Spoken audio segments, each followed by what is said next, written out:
In 1992, the Minnesota Vikings did more than achieve an 11-5 regular season record and win the NFC Central Division championship.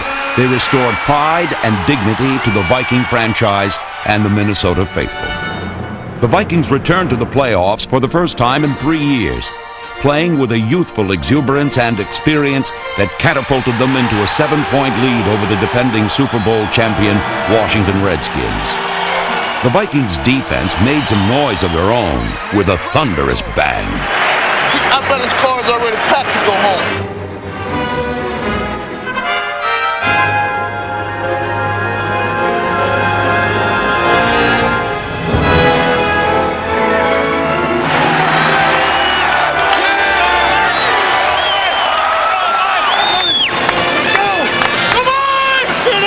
Despite the Vikings' frenzied first quarter performance, Minnesota was unable to maintain the momentum and eventually fell.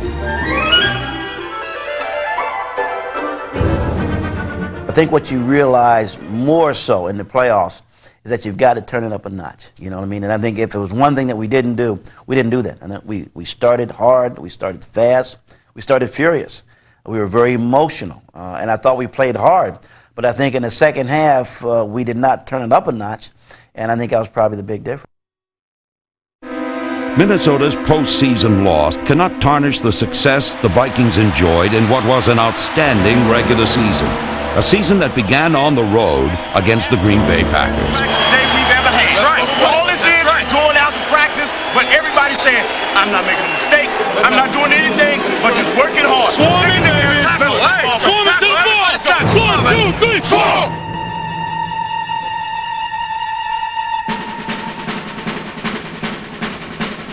The Vikings opened with a flurry as the defense jabbed and the offense juked.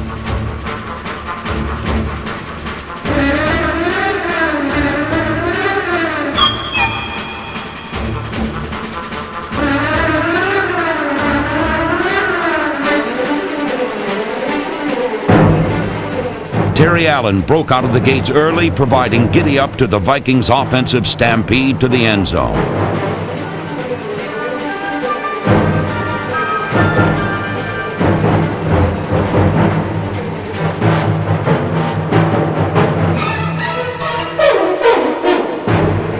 And with the game in overtime, Fuad Reveiz stepped in to end it.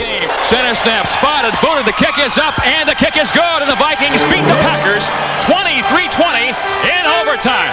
And the players are running out on the field. Honestly, guy looks like a playoff game. They're coming out, they're congratulating each other, picking Fuad up, they were excited. But that was an exciting game for us because we opened with the Packers and we won the game in overtime. And I think that was probably the most memorable one. The first one is always the best one. In Week 3, the Vikings returned to the Metrodome for their home opener as they hosted the visiting Tampa Bay Buccaneers.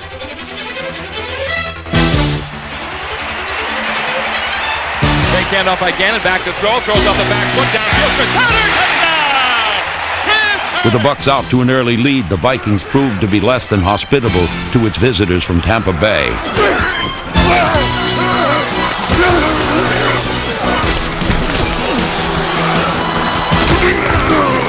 With Minnesota in control of the trenches, the offense began its air attack. Quick three-step drop, cocks arm, throws to AC, cheesy, touchdown! Chris Carter!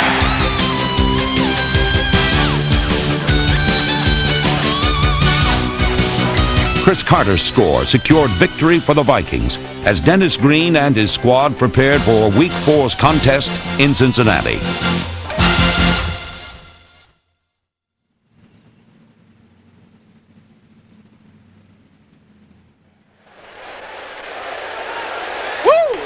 Here we go. Woo! Step to him, baby, right now.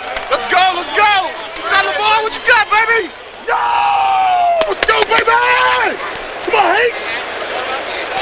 Yes! Yes! Come on, baby. We in Boomer's ass all day. No! The Vikings began a bit rusty as the Bengals defense sent the ball bounding. However, Minnesota rebounded quickly from their early misfortune.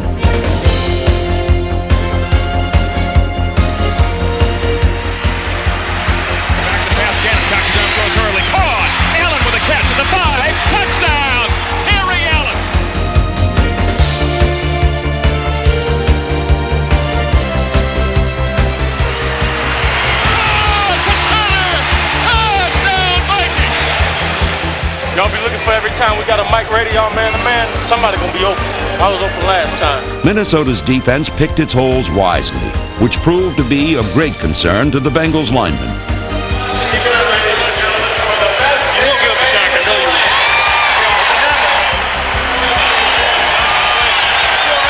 You got some good people working around you. Despite the words of encouragement, everybody knows nobody stops All-Pro defensive end Chris Dolman. You got to lock into him now. If you don't lock into him, you're going to get that quarterback knocked out. Run! All right, let's go. You knew you recognize it. Recognize it. Come on, let's go. Let's go. Steps back, rolls to his right a few steps, cocks his arm and throws it deep for Hassan. It is caught! Touchdown! Hassan Joe!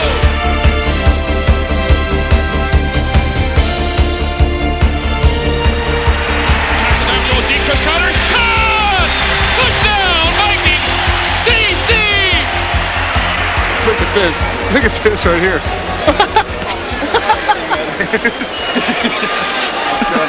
What are you guys doing? Listen to what we got to say. Hey, whatever you do, don't send it to our coaches.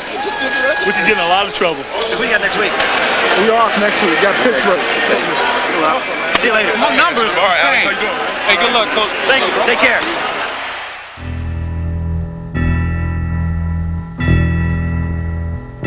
In Week 5, Minnesota must have wondered what in heaven was happening when the Bears sprinted out to a 20-point lead in the Vikings' very own sanctuary. Snap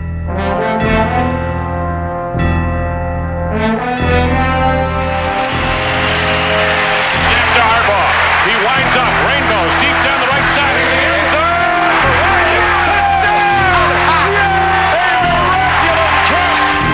Touchdown! With the Bears pulling all the strings going into the fourth quarter, the Vikings needed a big play. Being down by the Bears 20-0 was unusual for us this year, simply because we came out of halftime and we said, hey, we got to get back in the game. The score was 13-0. They kick off to us, 3 plays, we're out. They take the ball and use 9 minutes of the clock, score a touchdown, we're down 20-0. That's when one guy has got to make a great play.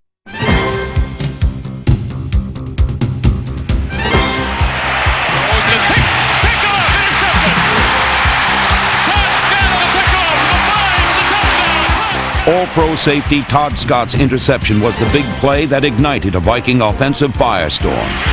Fake by Gannon, rolling out to his left. Cocks his arm and throws it downfield. It is caught! Viking touchdown!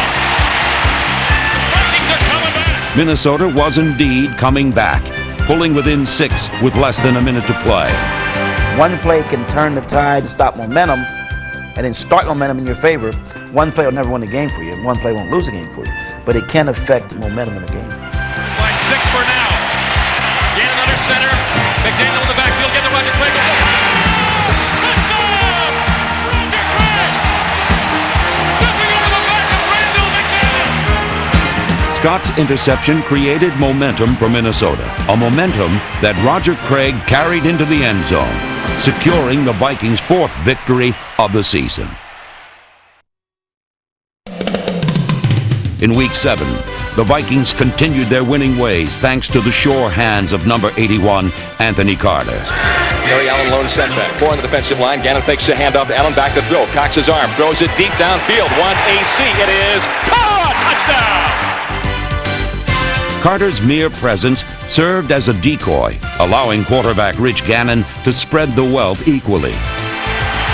Craig reverse to AC. Gannon to throw. Cocks his arm. Throws it deep for Hassan Jones. It is caught! Touchdown! What a play by Hassan Jones! Minnesota's victory over division rival Detroit capped a Viking 4-game win streak. Week 10 brought more than the visiting Vikings to Tampa Bay, as fans dropped in from all directions. far did you come from? All the way from Castleberry. We're from Canada. We came here for this game. Where are you from? Manchester, Yeah. England. Have you been to a pro football game yet? No, never. A lot of Viking fans here. They all should go the hell home. Home to Minnesota.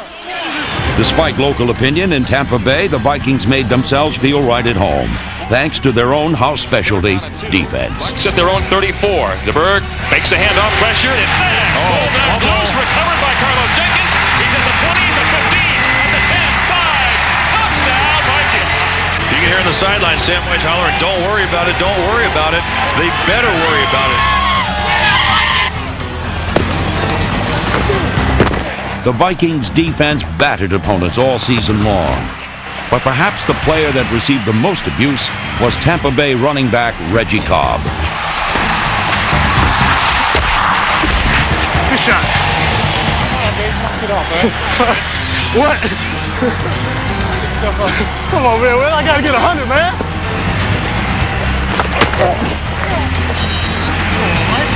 Hey, the backside linebacker, Merriweather's just standing there. Nobody's getting up on him, so I can't come back. Vikings linebacker Mike Merriweather was relentless, pounding Cobb play after play.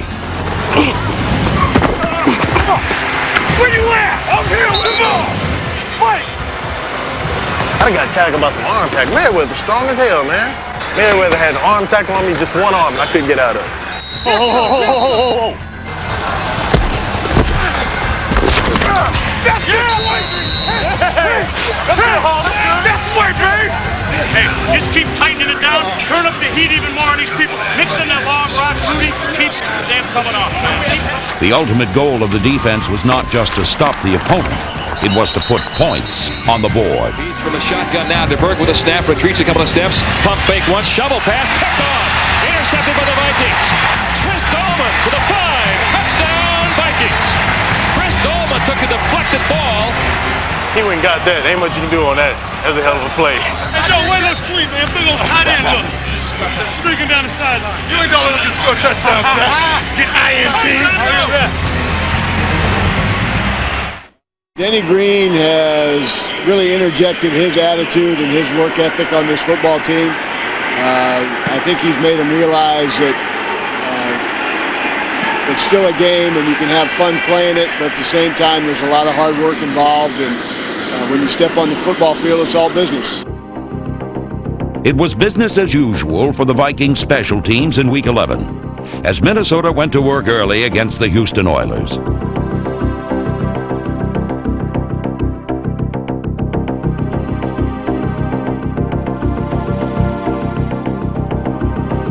Jack Del Rio and Carlos Jenkins' objective was simple: stop Warren Moon. Number 1, guys!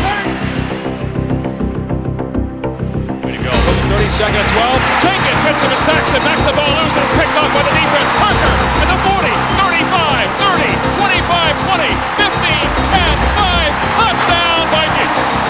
63 yards. And the bubble recovery return. Jenkins forced it. Parker scored it. Moon goes a long count. Pulls off center. Back to throw. Sets up. Looking. He's going to be spinning out and sack. No, breaks away at the 25. Stumbles forward down around the 21-yard line, and Bensy Glenn powders him helmet to helmet at the 21 of the Vikings. Warren Moon is laying on the ground. He got the first down, but he may have lost consciousness in all this play. He's getting up very, very slowly. Bensy Glenn stuck him on the carpet, just like old carpet tack. Knocked him down. They're working his elbow. Let's get the normal hook drop. The zone. Prevent? Yeah. Prevent. No, you don't have to lost it. Now. Prevent? Up by 4 points with less than a minute to play, the Vikings struggled to shut the door on the Oilers' bid for the lead. Lorenzo White in the backfield, hands off to Lorenzo White. He goes off right guard. He slashes and a touchdown. Lorenzo White goes over for the touchdown as the Oilers have taken the lead. In the game's closing moments, the Vikings mounted one final drive to the end zone.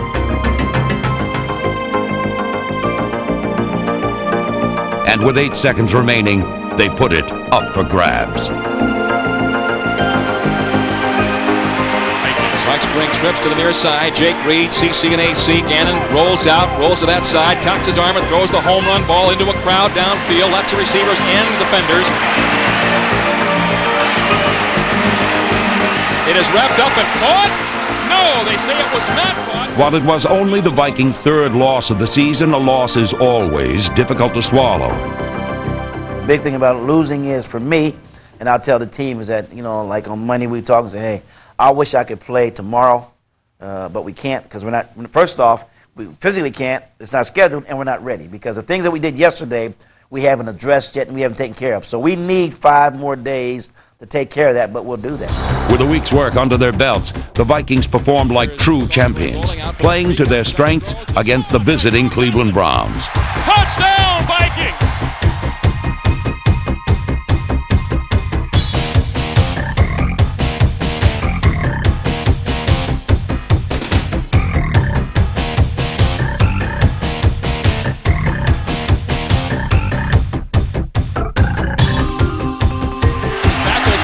Pressure after him, throws in the flat, into Kittle, picked off. McMillan intercepts at the 20, at the 15, at the 10, at the 5. Touchdown! Vikings, a 23-yard kickoff touchdown return. Spurred on by an aggressive defensive performance, the Vikings continued their winning ways. There were certain games where our defense literally got into almost a feeding frenzy. Cut their throat. Take them out.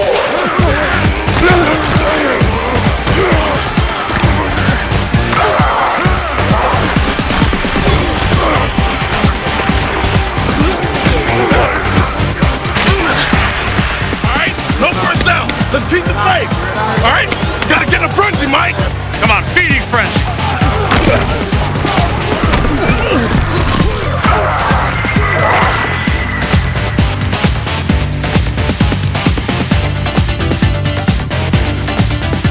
Cooling out with Carl Lee, my man AP, Phoenix Wright, and the Mac Attack.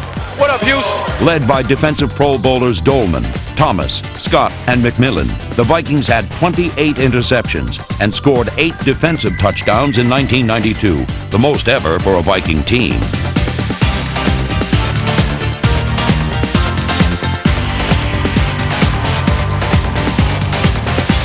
back to throw Young over the middle. It is not picked off. McMillan at the 40, 35, 30, 25, 20, 15, 10, 5.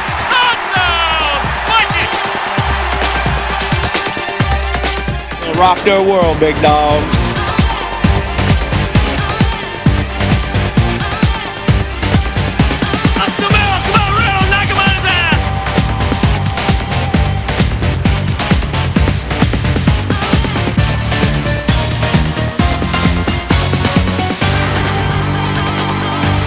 In Week 13, Jenkins and Minnesota's sack-happy defense continued to dance to a winning rhythm. However, the best moves of the day were performed by Vikings running back Terry Allen.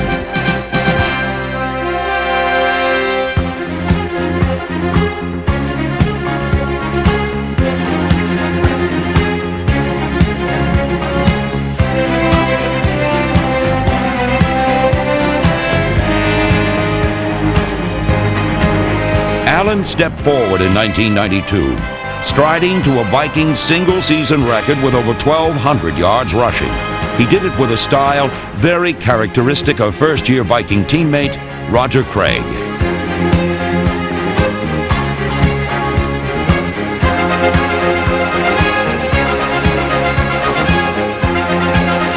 Craig's strength was a perfect complement to Allen's power and determination to get into the end zone in 1992.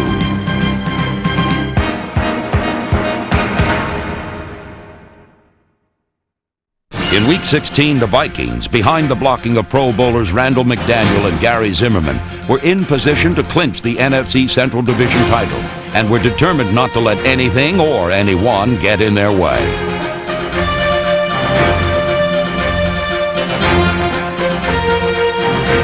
Time to bring it. Don't save any moves now. Not a move or hit was spared as the two teams battled to a tie score with only seconds remaining. 37-yard field goal attempted by Fawad Reveiz for the win. Center snap Morris, ball spotted. Booted, the kick is on the way, and the kick is good! It's good! And the Vikings have won the NFC Central Championship. The win not only clinched the NFC Central Division championship, but restored the pride in Minnesota's proud franchise, a pride they carried into the final game of the regular season. Welcome to the Minneapolis Metrodome, where today the 63rd Vikings-Packers clash unfolds. The Minnesota Vikings into the playoffs for the first time since '89, rebounding from an 8-8 season under first-year head coach Dennis Green.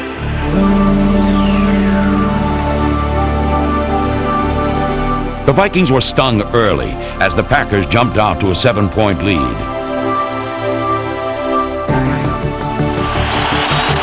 motion, Thompson. Here's the handoff, crossbuck, get into Sidney, and Sidney plunges for the touchdown. Harry Sidney. The picture would turn ugly for the Packers as Minnesota turned up the heat.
Minnesota's offense led the charge as the Vikings defense followed suit and continued to do what it did best the entire season.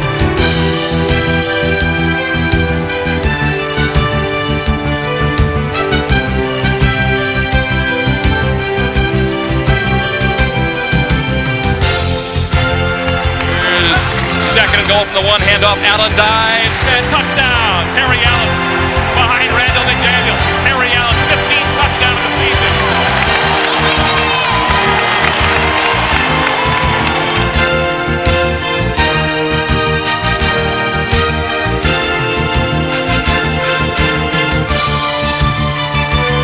Back at their own 48. Johnson in motion. Salisbury to throw. Looking. Throws downfield. Wants Jake Reed, the big wide receiver. It is caught. The Vikings put the icing on the cake in the fourth quarter, solidifying a 20-point victory and an outstanding 11-5 regular season.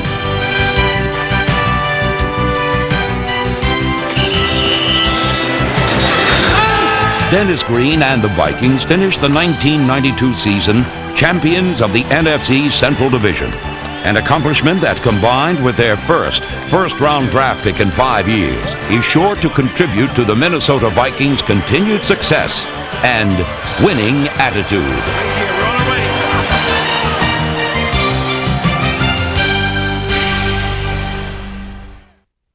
Hi, I'm Steve Sable of NFL Films, and I'd have to agree, the Vikings really did exhibit a winning attitude in 1992. Denny Green, in only his first year as head coach, directed Minnesota to an 11-5 record, a trip to the playoffs, and the championship of the NFC Central Division. Not bad. And next season's not looking too bad either. Thanks to the Vikings' first-round draft pick in 5 years, combined with some added new players, the 1993 Minnesota Vikings are taking shape for another winning season. Minnesota Vikings, may I help you? No, I'm sorry. Mr. Walker is pursuing other interests. No, Mr. Millard is exploring an opportunity in Seattle. Who? No, Coach Green felt he could benefit from a change of scenery. No. We booted his butt, too. We were carrying a lot of baggage last year, and again, with the coaching change that helped us to kind of alleviate a lot of that and kind of put that behind us and to start fresh and get into a new season. Here we go, AC! Here we go! Here we go! All right, team! All right, team! Let's go, defense! Coach Green really set the tone first day he was here that everybody on the team is going to have a role, and we need everybody to win, and we need everybody to perform their role to the best of their ability, whether that's being the guy who gets the 15 sacks or being the nickelback who comes in and just covers the best receiver 3 plays out of the game. Whatever it is, we need everybody, and no role is more important or less important. And he sold that, and the team has really bought into that, and now we've got everybody contributing. In 1992, Vikings head coach Dennis Green took the bull by the horns, manhandling opponents to the turf all season long.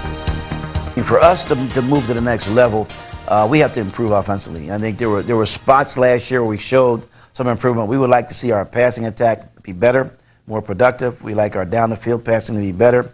We like our overall running game was there, but our overall offensive passing attack would be the area of improvement.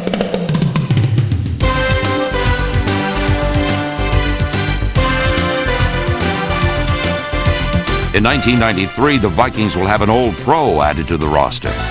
Veteran quarterback Jim McMahon will contribute his Super Bowl experience and strategist expertise to the Vikings' offensive attack, which was led in 1992 by number 16 Rich Gannon. The job of Viking quarterback will be made more enjoyable in 1993 thanks to a receiving corps anchored by AC and Chris Carter.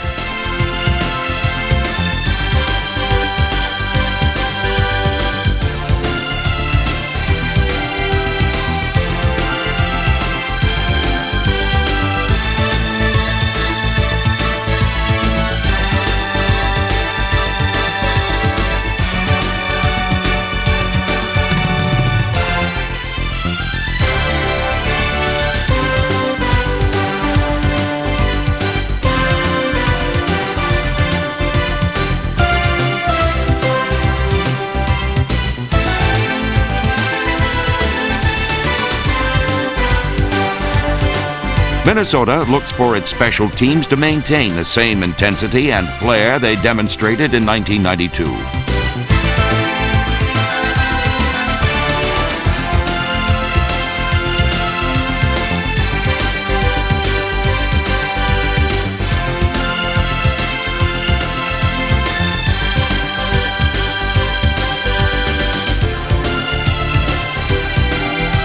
We've got great team speed. Our linebackers are fast. Our defensive line is very quick. They can put pressure on the passer.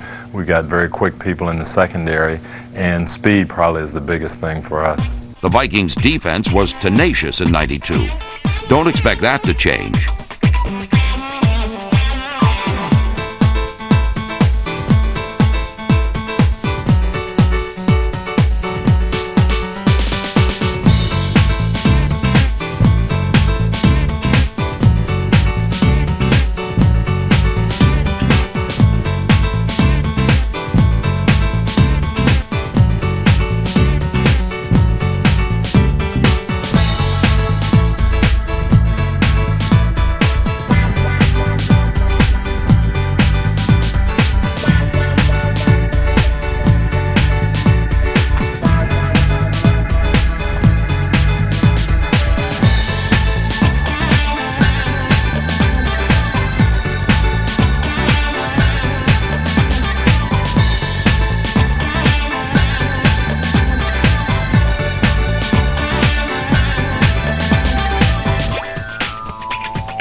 The Vikings defense looks to be as fast and furious as ever in '93.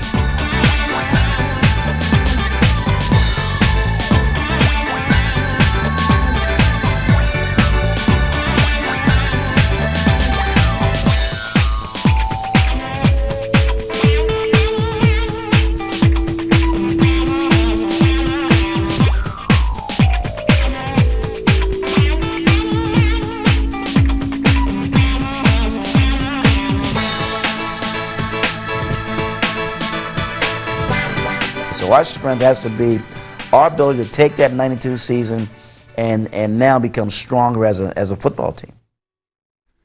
So there you have it, a peek at the 1993 Vikings. And you know, the addition of a proven veteran quarterback like Jim McMahon could pay dividends immediately. After all, it wasn't that long ago the Vikings signed an old veteran quarterback by the name of Tarkenton. Number 10, Fran Tarkenton. He played in more games than any quarterback in history, and when he retired in 1978, he had broken every meaningful passing record. But his passing wasn't the only quality that made him special. He was the man who seeded the word scramble into the vocabulary of pro football. He once said, "I never thought a quarterback should be a statue." Well, ironically, he has become one. His bronze bust is mounted on a pedestal in the Hall of Fame. Now, sit back and enjoy the story of one of the Vikings' all-time greats, Fran Tarkenton.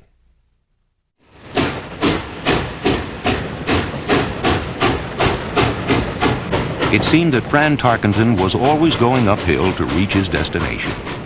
His journey began in 1961, when as a quarterback for the newly formed Minnesota Vikings, Tarkenton gave new meaning to the term advancing the football.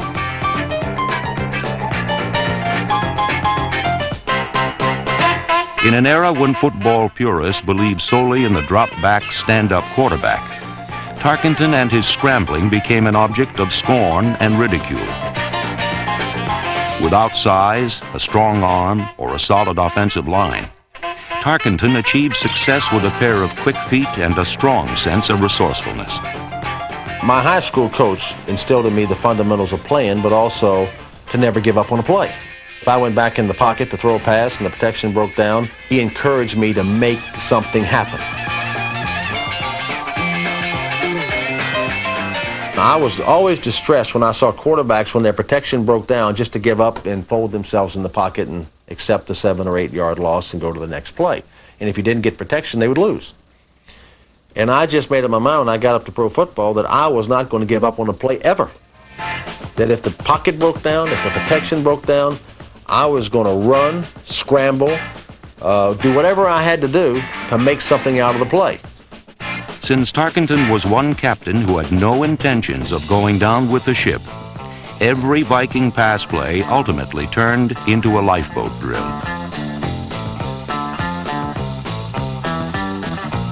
Viking linemen didn't mind the overtime work necessary to protect Tarkenton because their efforts often paid off. Defensive players, on the other hand, didn't appreciate the extra exercise. Tarkenton was a pain in the He'd gamble, he'd run anywhere. I mean, he'd run up in the stands if he had to.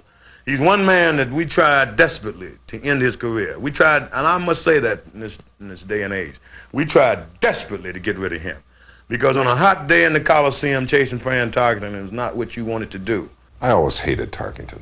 I really did. I mean, that little wimp would run around out there for hours and hours and hours, and we had to chase him wherever he went. Sometimes he'd run 40 yards back and forth and up and down the field, and at the end of a game against Tarkenton, your tongue was right on the ground. While defenders were lapping up the turf, head coach Norm Van Brocklin was busy licking his wounds. Van Brocklin was from the old school, and he suffered each time Tarkenton turned a carefully calculated drive into a kindergarten recess. The Dutchman's frustration eventually turned to resentment, and Tarkenton and his schoolyard antics were sent to another playground. They fell out in 1967, and it was inevitable. Dutch had a huge ego, so did Tarkenton. Tarkenton wouldn't take his crap anymore. He challenged him on a plane a couple times, Dutch did. Accused him of playing for himself rather than the team. That was a bad accusation. It really didn't make any sense. So Tarkenton said, well, goodbye. Traded to the Giants, number 10 quickly found the accommodations in New York to be far worse than Van Brocklin's doghouse. When I went to that team, it was the worst football team I've ever seen. It was pathetic. It was just absolutely pathetic. I've never seen a team with so little talent. Despite the lack of talent, Tarkenton helped the Giants become winners by doing what he did best. Fran hauled New York up from last place to a level of respectability. However, after 5 seasons, Tarkenton's towing services were sent back to the Vikings. In Minnesota, the trend-setting Tarkenton broke another of pro football's commandments. Thou shalt only control the ball on the ground.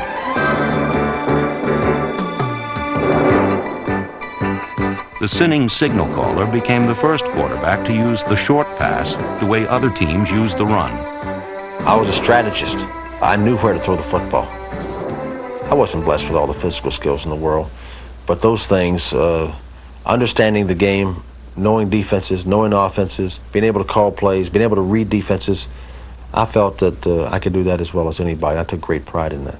People always talked about his weak arm, but Fran Tarkenton was the master quarterback of all because he got you to do the things that he wanted you to do. He never played against his weaknesses. He always played against yours. If he couldn't throw the long ball, he'd throw the short ball to death until you got all the way up close and tried to stop the short ball, and then he'd throw the medium long ball, which in the end would get you nonetheless.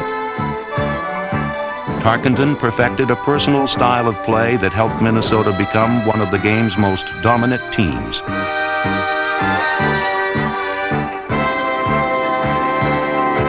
In 7 seasons, the Vikings won their division title 6 times, and the weak-armed quarterback, who people said would scramble his way into obscurity, had earned every honor a player could win, except one.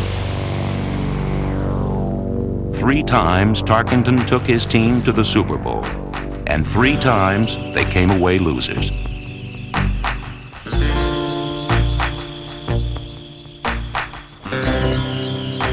I guess it was just the ultimate disappointments. I cannot tell you the feeling of emptiness it gives you, of hopelessness it gives you. You feel like the world's against you, because they are.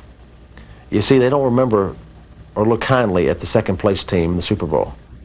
They look more kindly at people that never even made the Super Bowl than the ones who did and didn't win.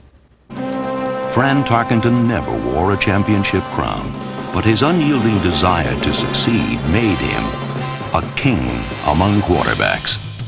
I really always believe this, that the people that make it in the world are not necessarily the smartest or the strongest or the fastest or the prettiest. The people that really make it in the world, whether it be the football world, the entertainment world, the business world, are the ones that outlast the others, the ones that persevere.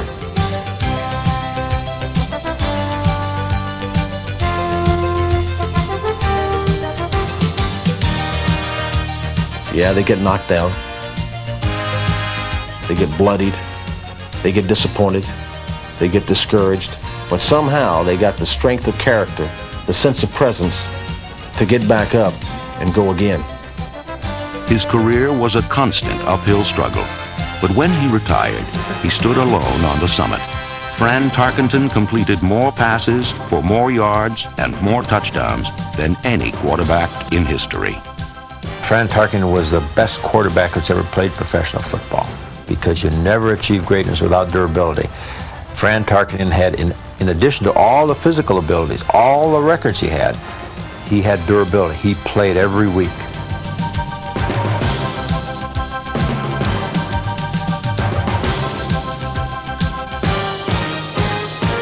In my mind, there's nobody played football at that position that was better than Fran Tarkenton ever.